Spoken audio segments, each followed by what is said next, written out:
घर में तीसरा इंसान। अनुज को हमेशा लगता था कि अकेले रहना सबसे बड़ी आजादी है। कोई सवाल नहीं करेगा, कोई टोकेगा नहीं, किसी को जवाब देने की जरूरत नहीं।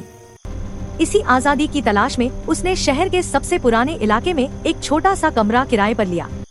कमरा सस्ता था, लोकेशन ठीक ठाक, बस मकान मालिक थोड़ा अजीब, 60 के आसपास उम्र, आंखें हमेशा जैसे कुछ ज्यादा ही देख चुकी हों। चाबी देते वक्त उन्होंने अनुज को ऊपर से नीचे तक देखा और बस एक लाइन कही, रात को आईना ढक दिया करना। अनुज हंस पड़ा, अंकल हॉरर मूवी से बाहर आ जाइए। मकान मालिक ने हंसी का जवाब नहीं दिया, बस इतना बोले, मैंने कहा है। इसलिए अनुज ने बात टाल दी। उसे लगा पुराने लोग हैं, अंधविश्वास होगा। पहली रात उसे बहुत मजा आया। नया कमरा, नया शहर, फोन में रील्स, ईयरबड्स लगाए, लाउड वॉल्यूम। वो हंस रहा था कि अचानक पीछे से किसी ने कहा, भाई थोड़ा धीरे। अनुज का शरीर एक सेकंड के लिए जम गया, फिर हंस पड़ा। वाह, अब अकेले रहते रहते खुद से बात करने लगा हूं। वो पलटा, कमरा खाली था, दरवाजा बंद, खिड़की बंद, बाथरूम से पानी की आवाज भी नहीं। उसने कंधे उचका दिए। स्ट्रेस है, लेकिन उस रात नींद थोड़ी देर से आई। दूसरी रात उसने मजाक में मैगी बनाई, 2 प्लेट निकाल ली। खुद से बोला, एक मेरी, एक गोस्ट रूममेट की। हंसते हुए दूसरी प्लेट टेबल पर रख दी। वो हाथ धोने बाथरूम गया। 2 मिनट भी नहीं लगे। लौटा तो प्लेट खाली थी। अनुज ने पेट पर हाथ रखा। मैं इतना भूखा था क्या? उसने प्लेट उठाई। साफ ठंडी हवा का झोंका आया। आईना हल्का सा हिला। आईने में उसे लगा जैसे कोई उसके पीछे खड़ा है। अनुज ने झट से पलट कर देखा, कुछ नहीं। आईने से फुसफुसाहट आई, पीछे मत देख। अब मजाक खत्म हो चुका था। उस रात अनुज ने लाइट जलाकर सोने की कोशिश की, लेकिन नींद नहीं आई।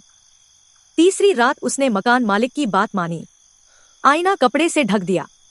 कमरे में अजीब सन्नाटा था, इतना सन्नाटा कि घड़ी की टिक टिक भी भारी लग रही थी। अचानक कपड़ा हिलने लगा। अनुज की सांस रुक गई। धीमी आवाज आई, ढकने से क्या होगा? आवाज कमरे में नहीं थी, उसके दिमाग में थी। कपड़ा गिरा। आईने में वहीं खड़ा था अनुज, लेकिन आंखें काली, मुस्कान टेढ़ी, बहुत ज्यादा। मैं तू ही हूं, आईने वाले ने कहा। बस वो जो बाहर आ गया। अनुज चीख पड़ा। लाइटें झपकने लगी, दीवारें जैसे पास आ रही हों। और फिर अचानक सब शांत। सुबह हो चुकी थी।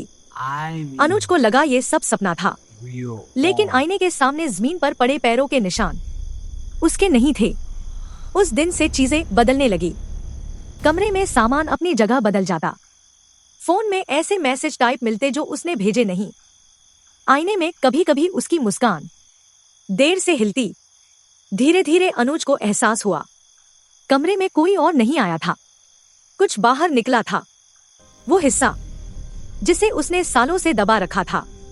गुस्सा, ईर्ष्या, नफरत, अकेलापन। आईना बस दरवाजा था। एक रात उसने मकान मालिक से पूछ ही लिया, ये सब क्या है? मकान मालिक ने गहरी सांस ली। इस घर में जो अकेले रहते हैं वो खुद से भागते हैं, और जो खुद से भागते हैं उनका दूसरा चेहरा आईने में रह जाता है। अगर उसे बाहर आने दिया तो फिर वापस नहीं जाता। अनुज समझ चुका था, पर बहुत देर हो चुकी थी। उस रात आईना खुद टूट गया। अब 2 अनुज थे, एक डर से भरा, एक शांत और मुस्कुराता हुआ। सुबह मकान मालिक आया। कमरे में सिर्फ एक अनुज था, शांत, नॉर्मल।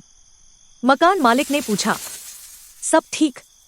अनुज मुस्कुराया, हाँ, अब यहां कोई अकेला नहीं है। आईना दीवार पर नहीं था, बस उसकी आंखों में अब 2 परछाइयां थी।